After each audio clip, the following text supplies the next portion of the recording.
Hi అండి, welcome to my channel. ముందుగా ఎవరైనా ఫస్ట్ టైం ఈ ఛానల్ చూస్తున్న వాళ్ళు ఉంటే ప్లీజ్ ఛానల్ని సబ్స్క్రైబ్ చేసుకొని సపోర్ట్ చేయండి.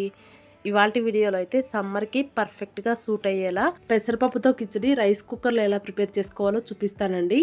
చాలా సింపుల్గా ఉంటుంది. ఈవెన్ బ్యాచిలర్స్ కూడా ఈజీగా చేసుకునేలాగా ఉంటుందండి. తప్పకుండా ట్రై చేయండి.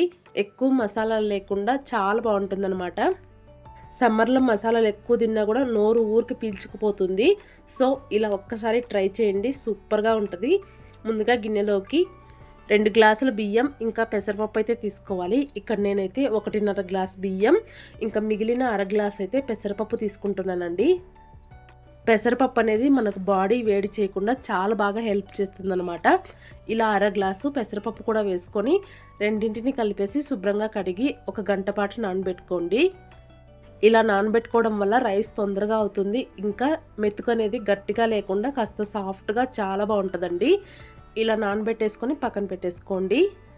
గంట తర్వాత ఫస్ట్ రైస్ కుక్కర్ని ఆన్ చేసుకొని అందులోకి మనం 2 గ్లాసుల బియ్యం పెసరపప్పు తీసుకున్నాం కదా, దానికి తగినట్టుగా ఎసరైతే వేసుకోవాలి. 1 గ్లాస్ బియ్యానికి 2 గ్లాసులు ఎసరైతే కరెక్ట్గా సరిపోతుందండి. ఇక్కడ నేను 2 గ్లాసులు తీసుకున్నాను కాబట్టి 4 గ్లాసులు ఇంకా 1 అర గ్లాస్ ఎక్స్ట్రా వేసుకున్నానండి. యాక్చువల్గా నేను తీసుకున్న బియ్యం చాలా పాత బియ్యం అనమాట.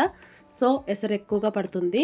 మీరు తీసుకునే బియ్యాన్ని బట్టి ఎసరైతే వేసుకోండి. రైస్ కుక్కర్లో నీళ్ళు అయితే మరుగుతూ ఉంటాయి. ఈలోపు స్టవ్ పైన ప్యాన్ పెట్టుకొని అందులోకి 2 టేబుల్ స్పూన్ల నూనె అలాగే 1 టేబుల్ స్పూన్ నెయ్యి వేసుకొని కాగిన తర్వాత చెక్క, లవంగాలు, బిర్యానీ ఆకు వేసుకొని కాస్త ఫ్రై అవనిచ్చి సన్నగా పొడవుగా కట్ చేసి పెట్టుకున్న 2 మీడియం సైజ్ ఉల్లిపాయలు వేసుకోండి. ఇలా వెజిటబుల్స్ వేయించుకునే ప్రాసెస్ కూడా రైస్ కుక్కర్లోనే చేసుకోవచ్చు. ఇలా చేసుకున్నారంటే కాస్త తొందరగా అయిపోతుంది.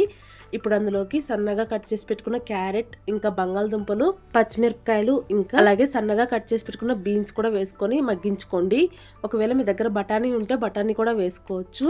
ఇలా వెజిటబుల్స్ కాసేపు మగ్గిన తర్వాత 1 టేబుల్ స్పూన్ పైన అల్లం వెల్లుల్లి పేస్ట్ వేసుకొని పచ్చివాసన పోయేంత వరకు ఫ్రై చేసుకోవాలి. ఇలా అల్లం వెల్లుల్లి పేస్ట్ పచ్చివాసన పోయిన తర్వాత ఇప్పుడు అందులోకి 1 స్పూన్ ఉప్పు వేసుకొని కూడా ఫ్రై చేసుకోండి. ఇలా కూరగాయలలోనే ఉప్పు వేసుకోవటం వల్ల కూరగాయలు చప్పగా లేకుండా ఉంటాయండి. ఇంకా ఫైనల్గా 1 గుప్పెడు కొత్తిమీర, 1 గుప్పెడు పుదీనా వేసుకొని వాటిని కూడా ఆయిల్లో కాసేపు ఫ్రై చేసుకోండి. ఆ తర్వాత ముందుగా నానబెట్టుకున్న బియ్యాన్ని నీళ్లు మొత్తం వంచేసి ఈ వెజిటబుల్లో వేసుకొని మొత్తం అంతా బాగా కలిపేసుకోండి. ఇలా రైస్ వేసుకొని కాసేపు ఫ్రై చేసుకోవడం వల్ల కిచిడి టేస్ట్ అయితే చాలా బాగుంటుందండి. ఇలా 1 నిమిషం పాటు ఫ్రై చేసుకొని స్టవ్ని అయితే ఆఫ్ చేసేయండి. ఈలోపు మనం ముందుగా రైస్ కుక్కర్లో పెట్టిన ఎసరు కూడా తెరులుతూ ఉంటాయి అన్నమాట. ఇలా ఎసరు తెరులుతున్న టైంలో ఇప్పుడు అందులోకి మనం వేయించుకున్న రైస్, కూరగాయలు అన్నీ కూడా వేసేసుకొని మొత్తం అంతా బాగా కలిపేసుకోండి. అలాగే కలుపుకున్న తర్వాత ఒకసారి ఉప్పు చెక్ చేసుకోండి. ఇంకా కూరగాయలు ఫ్రై చేసుకునేటప్పుడు 1 చిటికెడంతా పసుపు కూడా వేసుకోండి. నేనైతే అప్పుడు పసుపు వేసుకోవడం మర్చిపోయినానండి. అందుకని తర్వాత కొద్దిగా ఆయిల్లో ఫ్రై చేసుకొని వేసుకున్నాను. పసుపు అయితే పూర్తిగా ఆప్షనల్. కాస్త కలర్ఫుల్గా ఉండాలంటే కొద్దిగా పసుపు వేసుకొని కలిపేసుకోండి. ఇలా మొత్తం అంతా కలిపేసుకొని ఒక్కసారి ఉప్పు చెక్ చేసుకొని ఒకవేళ ఉప్పు సరిపోకపోతే ఇంకొద్దిగా ఉప్పు వేసి మూత పెట్టేశారంటే కిచిడి అయితే రెడీ అయిపోతుంది. ఇలా రైస్ కుక్కర్లో పెట్టుకున్నామంటే మనం మధ్య మధ్యలో చెక్ చేసుకోవాల్సిన అవసరం లేదు. ఆటోమేటిక్గా కిచిడి రెడీ అయిపోయిన తర్వాత అదే ఆఫ్ అయిపోతుంది అనమాట. చూపిస్తున్నాను చూడండి, కిచిడి అయితే ఎంత చక్కగా అయిందో. కిచిడి అయితే పొడి పొడిలాడుతూ చాలా బాగా వచ్చిందండి. ఈ సమ్మర్కి ది బెస్ట్ రెసిపీ అనమాట. ఎక్కువ మసాలాలు లేకుండా చాలా చాలా బాగుందనమాట. తప్పకుండా ట్రై చేయండి. ఇంకా పెసరపప్పులో ప్రోటీన్ ఉంటుంది కాబట్టి హెల్త్కి కూడా చాలా మంచిదండి. తప్పకుండా ట్రై చేయండి. ఎప్పుడు రొటీన్గా చేసుకునే వైట్ రైస్ కర్రీలు కాకుండా ఇలా ఒక్కసారి ట్రై చేయండి.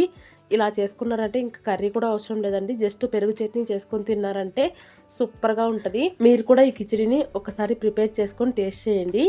అలాగే ఈ వీడియో మీకు నచ్చినట్లయితే ప్లీజ్ లైక్ చేయండి, షేర్ చేయండి. కొత్తగా చూస్తున్న వాళ్ళు సబ్స్క్రైబ్ చేసుకోండి. Thank you.